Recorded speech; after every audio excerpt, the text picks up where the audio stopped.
Leo, hi! Welcome to Mr. Queen PH. At ito ang energies ng inyong kaperahan ngayong February 2026.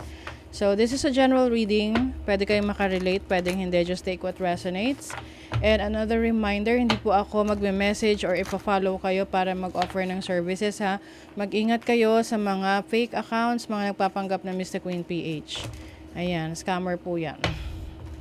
Okay, Leo. What's the energy? February 2026. February 2026. Sa inyong kaperahan. Okay, so this is your overall energy, challenge, opportunity, and then the blessing. Bottom of the deck, Seven of Pentacles. Meron kang hinihintay na magbunga. So, ito yung mga nagawa mo na before, na-effortan mo na to. Can be a business, career. So, may hinihintay ka, basta yun, naghihintay ka ng promotion, ng pagtaas ng sweldo, or hinihintay mo yung resulta ng mga pinaghirapan mo, lalo na sa negosyo. You have the Justice card. Some of you, pwedeng nagde-decide kayo whether itutuloy nyo ba to o hindi. Alam nyo, malapit na eh. Malapit nyo na makita yung resulta nito. So, hintayin nyo na lang. You have to be patient lang talaga. Okay? You have to be patient. With the Seven of Cups, ang daming opportunities kasi. So, ang nakikita ko rito, maaring, dahil may mga ibang opportunities na dumarating sa'yo, iniisip mo kung mag-aano ka pa ba, mag-e-effort ka pa ba dun sa nasimulan mo. Let's say, nag-start ka ng negosyo, pero may nakita kang ibang source of income na pwedeng, mas interesado ka. Sinisip mo, tuloy ko pa ba tong negosyo na to? Medyo parang ang tagal makita yung resulta, o sumubok ako nitong bago. Ang mahirap lang dito kasi, kakasimula mo, wala ka natatapos. 'Di ba? Oo. Kasi nga, ang daming yung iba sa inyo meron pang fear of missing out, yung FOMO, na pag merong opportunity, sige, grab. Pero, hindi naman kasi lahat ng opportunity na nasa harap natin ay para sa atin. Ibig sabihin, hindi yun yung, hindi lahat magbibigay sa atin ng success. Meron dyan, trial and error talaga. So, with the King of Pentacles, I see that finally, you will be able to choose what's best for you. And with the Hermit, kasi maaring ikaw ay magkakaroon ng kaliwanagan ng isip through solitude. So, ibig sabihin, hindi mo hayaan na ikaw ay maapektuhan ng mga opinion ng iba. Oo. So, magkakaroon ka ng clarity kapag you are just on your own thinking about what you want to do in your life. Kesa yung magtatanong ka, ano ba yung ko? Ano kaya sa tingin mo O syempre, may iba silang opinion according sa perspective nila sa'yo or sa sarili nila. So, at the end of the day, ikaw talaga ang may decision whether you will stick to something or try something new. So, your overall energy here is the Five of Wands. So, conflicted yung iba sa inyo. Pwede ngang meron kayong nakakaalitan dahil may nangingialam sa mga desisyon ninyo. So, kung alam nyo pinapakailamanan kayo, edi iwasan nyo na. Huwag nyo nang i-involve yung tao na yon sa mga desisyon nyo. 'Di ba? Huwag na kayong humingi ng advice kasi hindi rin naman pala yon makakatulong, no? So, kahit naman na maraming magbigay sa'yo ng advice, ikaw pa rin ang may discernment nun, no? Ikaw pa rin ang magiging responsible sa decision mo. Now, your challenge is to find light. Hanapin ang liwanag na yan. Hanapin yung confidence na yan. This is also your energy.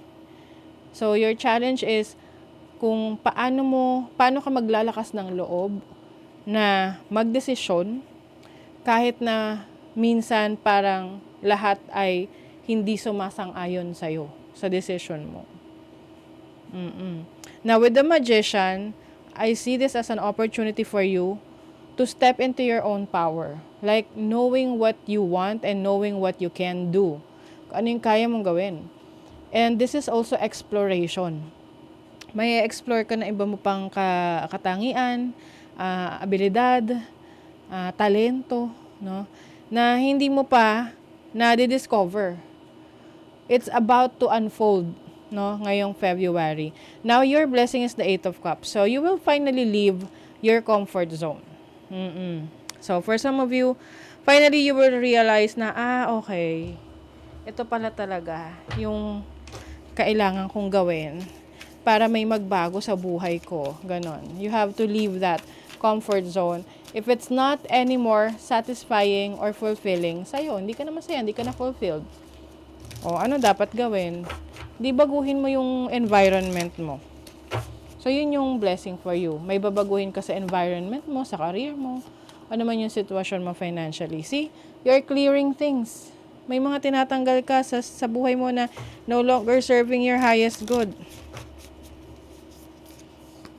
Kasi may binabalance ka. Restriction. Meron ding mga sacrifices sa part mo, of course. Kasi kung gusto mo talagang ma-achieve yung goals mo sa career, sa business, meron kang i-restrict. Like, ililimit mo yung sarili mo. Let's say, ililimit mo yung paglabas-labas or ililimit mo yung ibang mga bagay na hindi naman makakatulong sa goals mo, 'di ba? So, importante rin na aware ka dun sa mga sacrifices na kailangan mong gawin. Kasi hindi naman ganun kadali, no, na maging successful sa buhay. Hindi naman ganun kadali na abutin yung pangarap. Merong journey na kailangan pagdaanan. And during dun sa journey na yon, may mga sacrifices talaga. Oh my God. Oh, magkakaroon ka na epiphany. Your higher self. I think this is part of the self-reflection na gagawin mo eh. Kasi you will realize na, okay, ito yung nagpapabagal sa'yo, kaya hindi ka umuunlad, hindi mo nakukuha yung gusto mo. Ito yung naglilimita sa'yo, kaya hindi mo napapaunlad yung sarili mo. 'Di ba? So, at least may awareness ka na of what are the blockages. 'Di ba? Wow, money will be coming to you. Oh, may kaperahan. May kaperahang parating sa inyo ngayong February.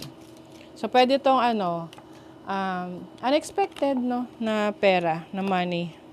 Waiting for news, package, or letter. So, pwedeng rin to. Ito yung hinihintay mo talaga. Kumbaga, expected mo na itong pera na to na darating sa'yo. 'Di ba? And then, merong meeting with a stranger. Could be important. So, I think this is part of the things that you will do outside of your comfort zone. Kung dati, nahihiya ka na may makilalang ibang tao, ngayon, mas open ka in meeting other people. Kasi you'll never know na itong taong pala na to tutulong sa'yo para magkaroon ng mas malawak na network. Situations in the balance that require careful handling. So yeah, I think you are here to balance your income, your finances. And when we say balance, yung kumbaga may awareness ka kung magkano yung pumapasok na pera, magkano yung lumalabas. Oo, kasi yung iba, tinatansya-tansya lang. Tapos, hindi naman talaga yun yung totoo. Mas marami yung lumalabas kaysa pumapasok. 'Di ba? Okay, let's see what else. Leo. Continuous learning. Yes, commit to lifelong learning. Totoo to. Kasi hindi naman natatapos ang pag-aaral sa school. Kahit, sabi nga, learn something new every day. And if this is related to your goals, your dreams, mas makakabuti. Learning a new skill, improving your knowledge, 'di ba? Time management. I think ito yung isa sa challenge nyo talaga. Mag-manage ng time. Master your time for maximum productivity. So, ipaprioritize mo kung ano yung importante. Ano yung urgent, 'di ba? Urgent, important, not so important. Oo. And then, abundance mindset. Yes. Of course, napaka-importante na mindset pagdating sa pag-attract ng finances, ng abundance sa buhay natin. Shift your focus to abundance, embrace gratitude. Yes. Yung pagiging masaya sa sitwasyon na meron ka financially, no matter what, is a good start. Kasi ibig sabihin nun, na re-recognize mo yung blessings na meron ka. So, since you recognize it, the universe will keep you bringing abundance and blessings. 'Di ba? The time is right to access and master your abilities. Do so with humility and control. So, ito yung sinasabi ko sa inyo na may i-improve kayo na abilities or may bago kayong knowledge that will help you grow. Your success is now at hand. Allow the abundance to flow to you effortlessly. So, nasa mga kamay nyo muna daw yan. Yung iyong pag-unlad, yung abundance. Kaya kailangan na lang daw is i-allow mo na mag-flow yan sa'yo. Huwag mo nang kontrahin. Okay? So, that is your reading, Leo. Thank you so much. See you again.